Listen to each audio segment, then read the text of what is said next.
oui, c'est pas avant-hier. Allez, ok. Donc on est à la page Memzaïn, les deux dernières lignes. À propos donc du Passouk qui nous présente le personnage de Mordechai. Donc le premier terme qui est dit à propos de Mordechai, on a vu, c'est Yehudi, Ish Yehudi. Et dans le Targum, Yonatan ben Uziel, il disait que ce Yehudi dont il est question, ce n'est pas sa généalogie, mais c'est un homme pieux qui remercie et prie devant le Dieu d'Israël. Donc, on est comme ça. Au Pirouche d'Ivrea Targum. L'explication des propos du Targum qui Yehuda Nikra Shema Oda'a. Pourquoi Yehuda s'appelle Yehuda? Rappelez-vous, Yehuda est le quatrième fils que Yaakov a eu avec Léa. On n'a pas fait la suite de la descendance.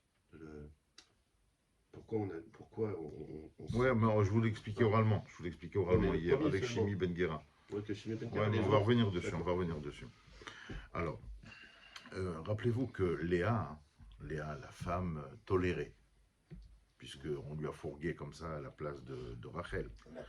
Et donc, à chaque fois qu'elle avait un enfant, c'était pour elle une occasion d'exprimer son ressenti négatif. Réhouven, elle a dit, regardez, Hachem m'a vu, Hachem a vu ma tristesse. Réhouven, alors il m'a donné un fils. Shimon, elle dit, Dieu a entendu que je suis détesté. Lévi, elle dit, bon, maintenant mon mari va être obligé de m'accompagner. À chaque fois, c'est des propos qui sont... Alors. Voilà. Le quatrième, quand elle a eu le quatrième, alors là, elle a dit Apa'am Odet Hashem. Cette fois-là, je remercie Hashem. Elle a appelé Yehuda.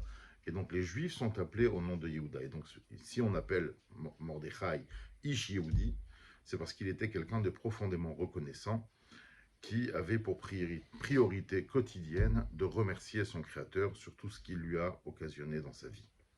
D'accord? Au Betargum Yonatan ben Uziel, Sham, Lach Yehudun Achour Veitkerun Yehudaïn al-Shemach. Le Targum Yonatan ben Uziel, dans la naissance du personnage de Yehuda, Yaakov, d'accord, rappelez-vous, il dit que Yehuda s'appelle comme ça parce que ses frères vont le reconnaître et s'appelleront en son nom. En fin de compte, les Juifs s'appellent des Yehudim au nom de Yehuda. D'accord? Parce que c'est la première fois, effectivement, où on fait référence au remerciement. Qui kol briat. Alors on passe à la page d'après. Qui kol briat am Israël aïta kedel odot ou shabach et Hashem. Il dit la création même du peuple d'Israël, leur but existentiel, bonjour monsieur, n'est que l'essence même, la quintessence du juif, c'est pour remercier et louer Akadosh Baruch Hu, qu'amour amze yatzarti deteilati et saperu, ce peuple-là que j'ai conçu, c'est mes louanges qu'ils raconteront. Comme le Ramban le dit à la fin de la Parashat Bo, où le peuple d'Israël va émerger dans l'histoire. Alors maintenant revenons au propos de l'Agmara. Comment est-ce que l'Agmara justifie ce prénom de Yehuda? Veita bigmara Megillah, l'Agmara dans Megillah, page 12b. Elle dit comme ça, Ish Yehudi haya b'Shushan abira. Il y avait un homme juif dans la ville de Shushan, Ish Yemini, un homme de droite, un homme de Binyamin. Maïka Ama. Demande l'Agmara là-bas, qu'est-ce qu'on est en train de nous dire? Je ne comprends pas. Il est Yehusakat et Leyach Seve Azilat Binyamin. Je comprends pas. Si Yehuda vient de la tribu de Binyamin, alors on aurait dû remonter au niveau de sa généalogie jusqu'au personnage de Binyamin. Si tu commences à me citer son père, son grand-père, son arrière-grand-père, allez, vas-y, remonte jusqu'au bout. Pourquoi tu ne me dis pas tous les personnages? Alors, dans Malagma et la Maïchnani, alors pourquoi le Passouk qui présente le personnage de Mordechai dans la Megillah s'attarde uniquement sur ses trois ancêtres, sur Yaïr, Shim'i et Kish. Voilà, il était le fils de Yaïr, petit-fils de Shim'i, arrière-petit-fils de Kish. Pourquoi tu me dis cela spécialement? Alors, dit la Gemara comme ça, une explication extraordinaire. Tana kulan al shemon ikreu. En fait, ce sont effectivement des ascendants, ce sont des ancêtres à lui, mais qui ont un rapport direct avec les qualités personnelles de Mordechai. C'est quoi ces qualités? Par exemple, Ben Yaïr. On a dit Mordechai Ben Yaïr, il est fils de Yaïr. Yaïr, le mot Yaïr veut dire éclairer, rayonner, du mot or. Ça veut dire quoi? De quel éclairage il est question? Ben Sheheir et Nehem Shel Israël Bitfilato. Il est le fils de quelqu'un qui a éclairé le peuple d'Israël à travers sa prière. C'est-à-dire qu'alors que le peuple d'Israël était dans la confusion la plus absolue, puisque Aman avait décrété de décimer, d'anéantir le peuple juif en un seul jour, et donc c'est lui qui était à la base de ce mouvement de prière, de se retourner vers le bon Dieu, en faisant des tfilotes pour qu'il soit sauvé. Donc c'est pour ça qu'on l'attribue, on le lie à un de ses ancêtres qui s'appelait Yahir. Yahir dans le sens, il nous a sorti du brouillard en nous demandant de faire des tfilotes pour être sauvés. Ben Shim'i, Shim'i vient du mot lishmoa, lishmoa entendre. Ben Sheshama el tfilato, c'est le fils de quelqu'un dont Hachem a entendu sa tfila, sa prière. Ben Kish, quel rapport le troisième ancêtre qu'il est question, chez Kish al-Sharir Chami Veniftechulo, il a simplement frappé sur les portes de la miséricorde, à travers sa prière encore une fois, et cela lui a été ouvert. Ça veut dire quoi? D'après l'explication de la Gemara dans Megillah, on a l'air de dire ici que les trois ancêtres cités à propos de Mordechai, les trois ont une connotation directement liée à la notion de prière, à la notion de tfila. Et il dit comme ça, maintenant il faut expliquer, on va voir, vous avez vu, donc éclairer, entendre et frapper à la porte de la miséricorde. Et il explique, on va expliquer l'idée contenue à travers ces trois éléments. Et qui ça veut dire quoi? Ces trois verbes utilisés, ces trois termes utilisés à propos de Mordechai concernant la lumière, l'écoute, le fait de frapper à la porte de la miséricorde. Il y a un verset dans lequel on nous parle effectivement des phases où Dieu a été, on va dire, fâché avec nous, si on peut exprimer les choses ainsi, à un moment où le peuple d'Israël n'était pas en phase avec sa volonté. À un moment donné, Hachem est tellement déçu de notre comportement qu'il se dit, même s'ils prieront, Gam Kiezak, même quand ils vont hurler, Satam Tfilati, la Tfila, elle est bouchée, elle ne monte pas. En fait, et qu'est-ce qui a créé cet écran qui empêche la Tfila de monter dans le ciel? Il dit, ce sont vos fautes. Vos fautes ont créé un écran, une séparation entre vous et votre Dieu. C'est le prophète Isaïe, le prophète Ishaïa qui dit ça. Et vos erreurs m'ont amené à cacher mon visage de vous, m'ont amené à me dérober de vous. Vergzera kvaraita chatuma. Et on sait très bien que le décret de Haman a été signé à Kadosh Baruch Hu pour laisser un personnage aussi mécréant, aussi vicieux que Haman écrire la solution finale en une journée. C'était quelque chose qui avait été, on va dire, validé par les mondes de l'au-delà, par Akadosh Baruch Hu. Valzen marche Mordechai et Kish. Et c'est sur ça, sur cette idée-là, en fait. Quand on parle de l'écran, c'est quoi? C'est comme s'il y avait une porte qui empêchait à ce que nous, on est en bas, on crie, on demande, mais la porte, elle est fermée, il n'entend rien. Qu'est-ce qu'il a fait Mordechai et Kish? Il a frappé sur la porte pour qu'elle s'ouvre et que Hachem puisse entendre. Donc en fait, à travers cette fille-là, il aurait, on va dire, il aurait agi pour ouvrir ce qui séparait entre nous et Hachem. D'accord? Il a frappé sur les portes de la miséricorde et cela lui a été ouvert. C'est pour ça qu'on parle de l'ancêtre de Mordechai qui s'appelle Kish, Léa Kish, c'est frappé. Après qu'il a réussi à ouvrir la porte, d'accord, à nous débarrasser de cet écran, Mordechai a œuvré pour que la tfila puisse être acceptée, être reçue, et que le décret qui pesait sur le peuple juif soit annulé. C'est Ben Shim'i, celui qui a entendu cette tfila. Venikral Shemkar Shim'i. Ve'od Pa'al Yoter Mikar. Et il a œuvré encore plus que ça. C'est que du fait que nos tfilotes ont été acceptées et que le peuple d'Israël a été sauvé, non seulement il a été sauvé, mais Le sort a été retourné. C'est les Juifs qui avaient eu le droit de s'en prendre aux antisémites de l'époque. Alors il dit, là, il a même réussi à nous. Il y a celui qui sort de la pénombre et il y a celui qu'on va mettre dans la lumière. Il nous a mis dans la lumière. Au contraire, il a donné un pouvoir aux Juifs de se débarrasser de leurs ennemis. Donc ça, c'est Ben Yair. D'accord, Shakol itapech hasonem, il a réussi en fait à inverser tout sur nos ennemis. Venemar, là, il dit Maïta ora vesimcha vesasandika. C'est pour ça que le pasouk dans la Megillah, qu'on lira tous ensemble lorsqu'on va l'écouter, nous dit pour les Juifs, il y a eu de la lumière, de la joie, de la gaieté, etc. Pourtant, Ouais. On a quand même dit que Aman, il a créé le système qui va l'amener à sa fin. Qui va l'amener à sa fin. Donc, c'était déjà prévu qu'il y ait... Magnifique, magnifique. Donc, il n'y a pas besoin qu'il prie, puisque Hachem, il a déjà préparé le stratagème. D'accord, ok. En fait, dans les termes de nos sages, ce que vous dites est exprimé à travers l'expression suivante. Akadosh Baruch Hu Makdim Refoua Lamaka. Il devance le remède avant de frapper.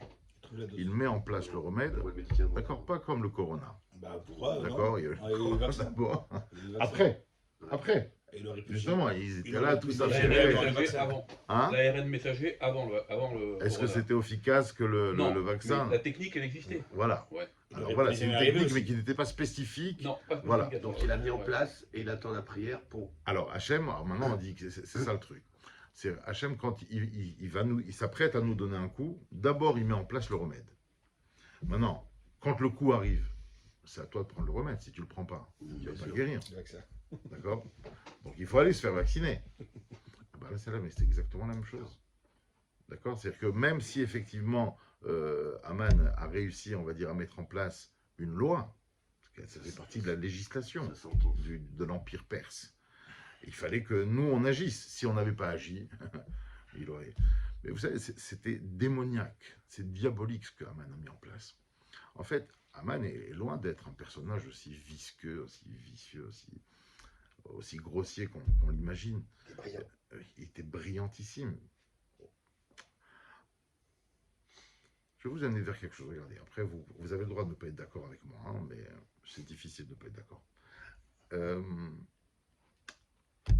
Qu'est-ce que vous croyez, Bémet, lorsque le monde entier, en 48, le monde entier, une petite majorité à l'ONU, a accepté qu'il y ait un État d'Israël pour les Juifs, d'accord? Est-ce que véritablement leur volonté profonde était de nous mettre à l'abri, de nous protéger, de chercher notre bienveillance? En vérité, avec un petit peu d'analyse, sans aller trop loin et sans être complotiste, ils se sont dit, on va les mettre là-bas. L'autre, là en Allemagne, lui, il a mis du temps, lui, pendant 6 ans. Pour moi, ils sont concentrés. Et là-bas, ils vont tous être là-bas, autour, il y a que des loups autour. Il y a que des loups. La Libye, la Syrie, le Liban, l'Égypte, la Jordanie. On n'aura pas le temps de se retourner, il n'y aura pas une semaine qui va passer. Ah, ils ont disparu. Oh là là, c'est un scandale, hein, c'est pas normal. C'est ce qui s'est passé. Dès qu'il y a eu l'indépendance, on s'est fait attaquer le jour même. Si ce n'est les miracles de la guerre des 6 jours, etc. La guerre de Kippour, qu'on connaît, qui nous ont préservé. Bokertov, Olivier. Et la même chose, et on le voit à Béhémet, parce que, en 39, quoi, ils n'étaient pas au courant, on ne connaissait pas le dossier de ce type-là qui montait au pouvoir en 33, on ne savait pas quelles étaient ses idées. Donc, non, bon, tant qu'on peut faire la sourde oreille, tant qu'on peut dire on n'est pas au courant, on ne sait pas, c'est leur problème. Bon, alors ça a mis 6 ans. Qu'est-ce qu'il a fait Aman? Aman, c'est diabolique. En quoi c'est diabolique? C'est qu'en fait, lui, il n'a pas monté une armée, il n'a pas monté de parti politique. Il s'est dit juste, voilà, il suffit. Je sais que le monde est parsemé, malheureusement, d'antisémites qui sont dispersés aux 4 coins de la planète. D'accord? Il y en a un petit peu partout. On va juste, pendant 24 heures, lever les sanctions sur celui qui commettra un meurtre sur un juif. Voilà, 24 heures. Après, Ça risque, on va dire, d'avoir des grands scandales politiques autour de... Ok, mais après 24 heures, après faites tous les scandales, il n'y a pas de problème. Et c'est en ça que c'était diabolique, son idée. C'était de lever... Pardon? Ça a commencé par le banquet. De quoi? Qu'est-ce qui a commencé? Il a donné un banquet pendant 6 mois, et après il a dit on va donner un banquet pour les Juifs à Shushan. C'était pas pour les Juifs uniquement, c'était pour tous les habitants de Shushan. Ah, pour Shushan, mais l'idée, Achashverosh était une autre idée. Vous savez, lorsque Yaakov, après des années de séparation avec son frère qui lui en voulait tellement, s'apprête à le rencontrer, quand il prie à Dieu de le sauver, il dit « Sauve-moi des mains de mon frère, des mains de Esav ». Il définit son frère à travers 2 termes. Il l'appelle mon frère et il l'appelle Esav. Ça veut dire que Yaakov était conscient que ce frère-là représente un double danger. C'est un danger qui peut prendre 2 visages différents. Il y a le danger de celui qui vient et se présente comme un frère. Il te tape sur le dos, allez, bon, viens, tu vas manger avec moi, je vais te donner ma fille, etc., etc. Ça s'appelle, en un mot, l'assimilation. Et il y a Esav, il y a celui qui a carrément des idées, non, les Juifs, ils font tellement de mal, ils sont à la base de tous les maux de la planète, etc. Achashverosh, lui, son intention est effectivement de taper sur le dos des Juifs, gentiment, en les caressant, allez, venez, on est tous ensemble, d'accord?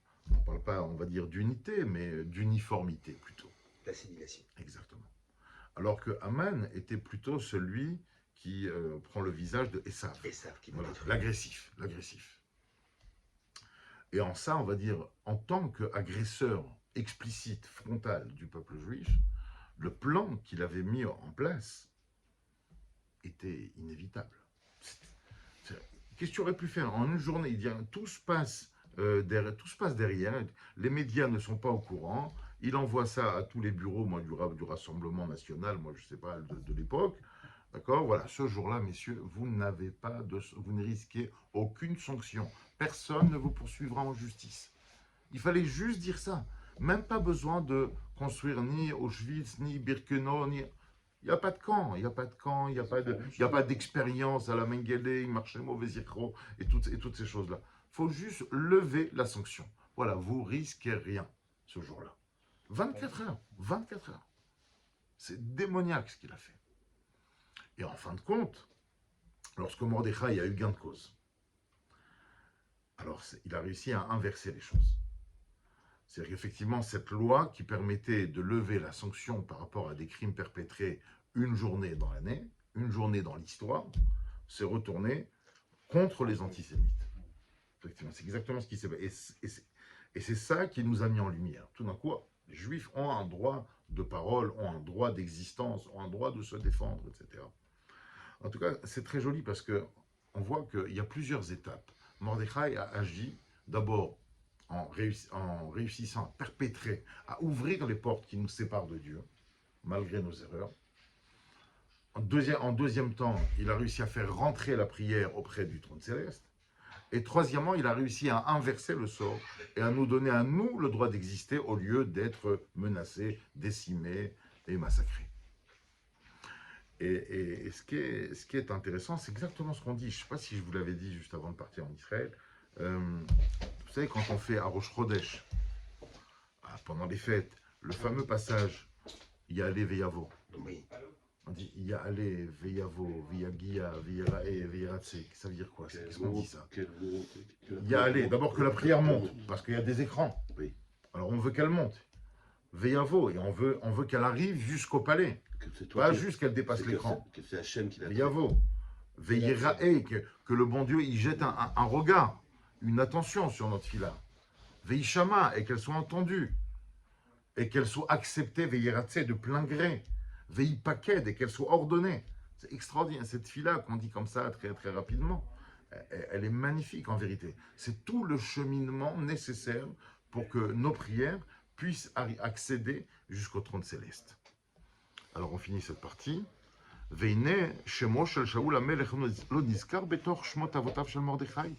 Et on voit que le nom du roi Shaoul, puisque le roi Shaoul était un benjamite, il était de Binyamin. Et Mordechai est un descendant de Binyamin.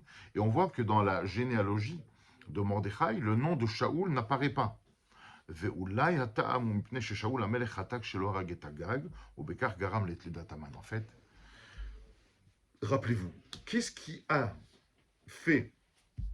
a causé la destitution sur le trône royal du roi Shaoul?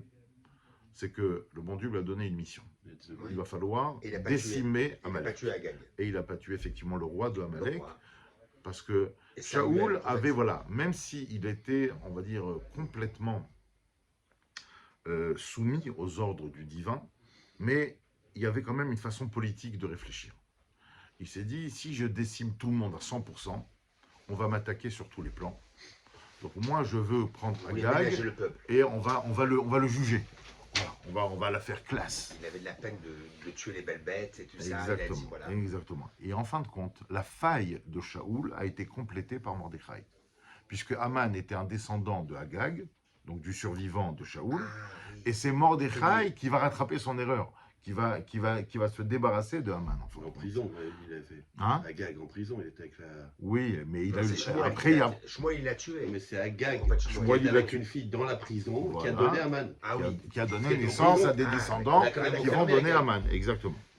Ve'inez eleshon Gemara Megillah. Car ele Yehudi, alma miyuda kate. Et voici le langage de la Gemara dans Megillah. On appelle Mordechai Yehudi, ça veut dire qu'il vient de la tribu de Yehuda. Vekarele Yemini, on l'appelle un homme benjamite. Alma Binyamin kate. Donc tu vois qu'il vient de Binyamin. Alors dit la Gemara, je ne comprends pas. Comment un homme peut venir de la tribu de Yehuda et de Binyamin en même temps? Ce sont deux tribus distinctes.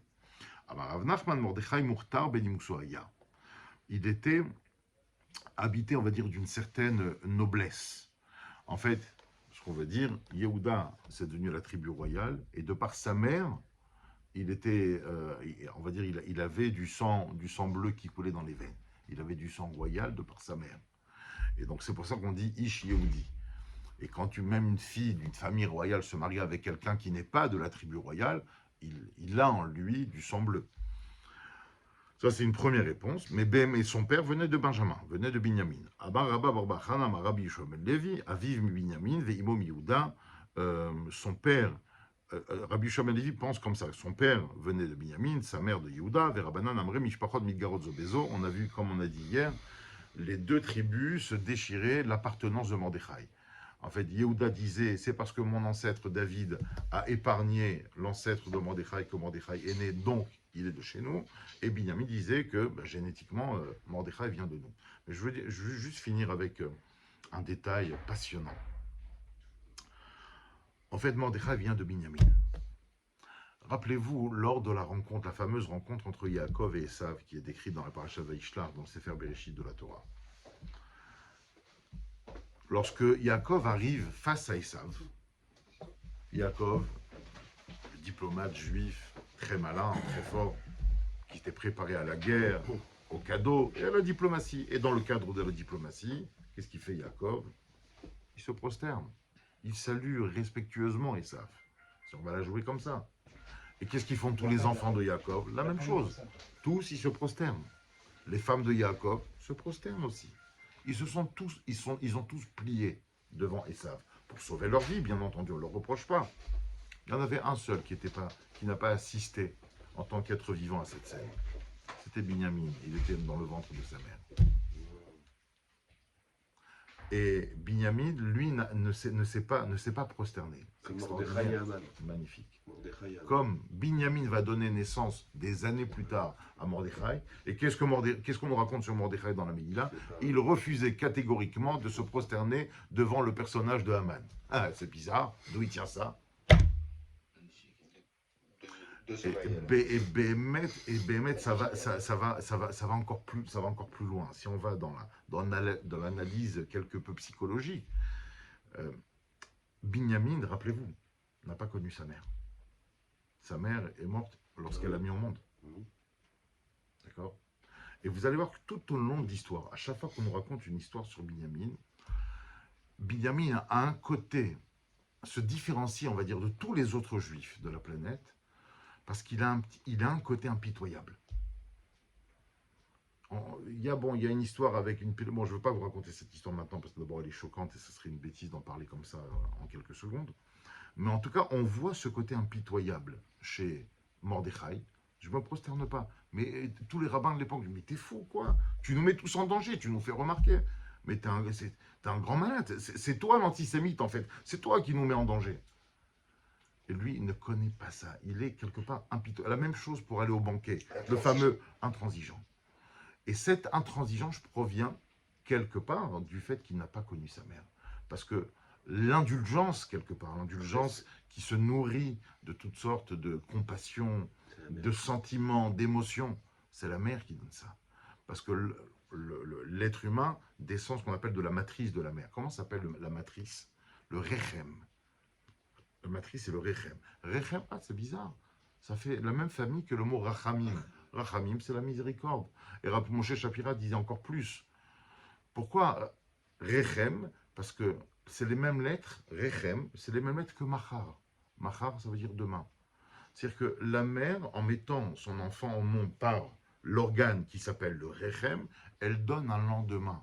Elle donne une histoire, un futur, un avenir à celui qu'elle met au monde. Et le propre même de la miséricorde, c'est de dire, bon, il a fait une bêtise, mais demain il va se rattraper, mais demain ça va aller mieux, mais il va aller de l'avant. L'espoir provient du machar, ça provient effectivement du demain. Et c'est ce que Mordechai, quelque part, n'avait pas. Lui, il pense pas au lendemain. Oh là là, je vais les provoquer, ils vont s'énerver, ils vont s'en prendre à nous. Il n'y a pas de lendemain. Bon, maintenant, je dois pas, je ne le ferai pas. La même chose pour aller au banquet de 7 jours. Il a fait cachère, il a fait consistoire de Paris là-bas. C'était cachère en plus. C'est cachère. Tous les vins cachères, la viande cachère, tout était cachère. Qu'est-ce qui est Mordechai? C'est le seul. Messieurs, c'est une abomination, il ne faut pas y aller. Mais c'est honteux, c'est honteux. Dis-moi, il a commandé cachère pour nous.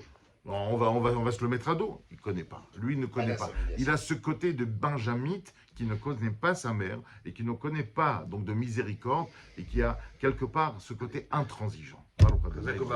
J'ai dit qu'on lui disait faire un repas cachère, les rabbins ils vont venir là-bas.